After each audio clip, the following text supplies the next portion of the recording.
Hey guys, this is Rob with AIM. I just wanted to go over our plyometric routine number 3. I highly recommend that you don't try to jump right into this routine. If you haven't been able to successfully do plyometric routine number 1 for at least a week, plyometric routine number 2 for a week, this could actually cause more harm than produce anything positive, okay? For this third routine, we're going to introduce what we call TheraBands and or stretch cords. You may have stretch cords at home that have the nice handles. You can use them for the same thing, okay? These are just TheraBands that you can get from, you can buy them online. They're very inexpensive, but they're very effective. They're denoted by color based on the resistance, so make sure that you get the right resistance level. If you happen to buy one of the thinner ones, just remember all you got to do is double them up to create more resistance. Okay, I'm not trying to insult anybody's intelligence, but don't feel like you have to go spend a ton of money and have a whole garage full of TheraBands. Okay. This particular round of plyometrics should be only completed after running, okay?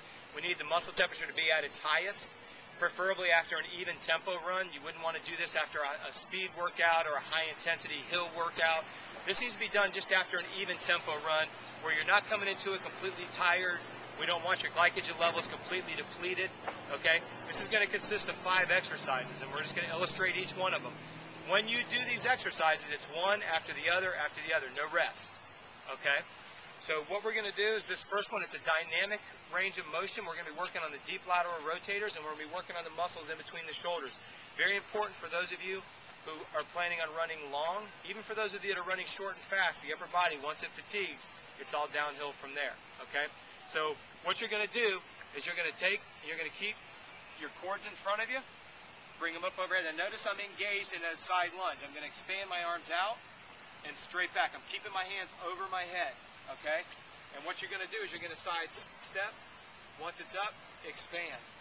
Now what you don't realize is when you're in this holding position waiting for your arms to work, my external glute, gluteus maximus and minimus, the whole quadricep group, all 4 of them are fully engaged.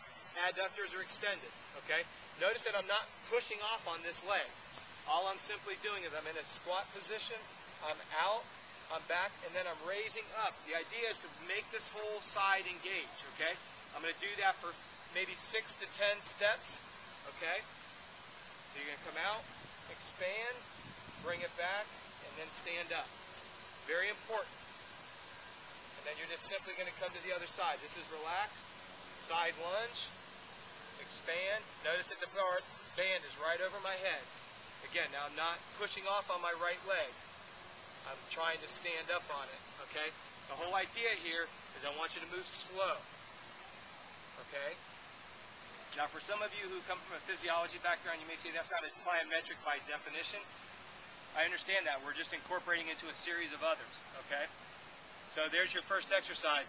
Your next exercise is going to be simply 2-legged hops. If you've completed Module 1 and Module 2, all right? This will make sense to you. We want your arms to swing, and you're simply going to try to land nice and soft. The softer you land, the more muscle you're using, okay? I am going to warn you, it's going to get your heart rate up very, very quickly because, again, quadriceps are engaged.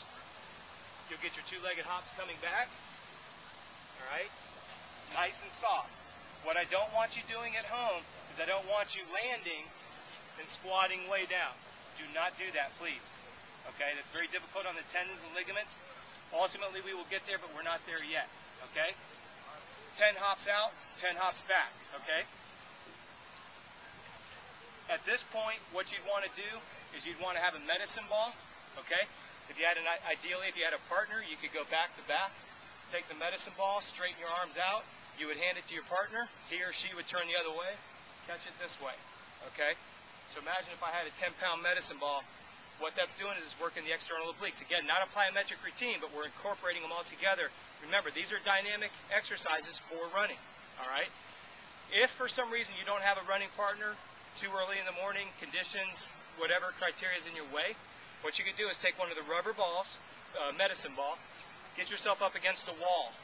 Back off of it about 2 inches, just far enough for you to rotate your shoulders, and you can literally just rotate, tap the wall, come back to center, pause, tap the wall. Back to center, pause, tap the wall. Same idea is to work external obliques. What I want you to be careful of is don't just throw the ball and move it. That's not what we're after in this particular exercise. I want you to move, engage, pause, engage, pause, okay? The whole idea, the more you stop and start, that's where you're generating all your strength from. Very, very important, okay? The fourth exercise that you're going to come to back after you've completed your abdominals, hands up on your head, going right back into walking lunges. Again, you saw these in the first two modules, all right? That's what you're after. And if you watch the films closely, the first two, remember what we asked you to do. Focus on 90 degrees, all right? I don't want you to have your knee forward. Puts a lot of pain and duress on your kneecaps, patella tendons. Shoulder blade is up, tap the knee in the back. Remember what we said, don't push off on the back. Make the front leg lift you up.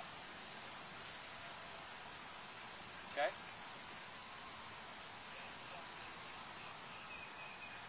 And then from there, you come right back to your TheraBands. At this point, you can just put them in between the center of your feet. Please make sure that the band ends up in the arch of your foot so it doesn't slip and hit you in the head. You're going to come up, elbows to your side. You're just simply bringing it up to 90 degrees. Bringing them down.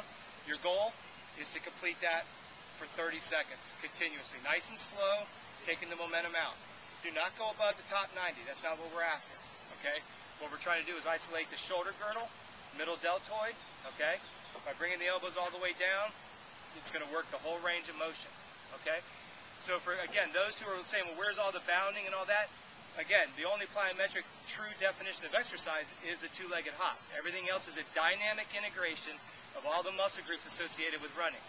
But remember, you do this at the end of your run, you explode like this. Your goal, just to give you an idea, when you go through this, side lunges with extensions, go 10 to the right, 10 to the left. Get done with that, go right into your two-legged hops. Go 10 or 15 stride hops out, 10 to 15 hops back. From there, you would go into 30 seconds of abdominal twist without rushing, okay? Then you would go into your walking lunges. Try to walk out 10 or 15, come back 10 or 15, then you go right into your shoulder press. Give yourself the indicated rest interval that's on your training schedule, because it varies based on what time of the year it is and who the athlete is. After that rest cycle, do it again, okay? The number of repetitions, i.e. sets, of all 5 exercises, those need to be adjusted based on the individual, the time of the year it is, the whole 9 yards, okay? So don't just do an hour's worth of these. You'll get pulverized. That's my warning to you, okay?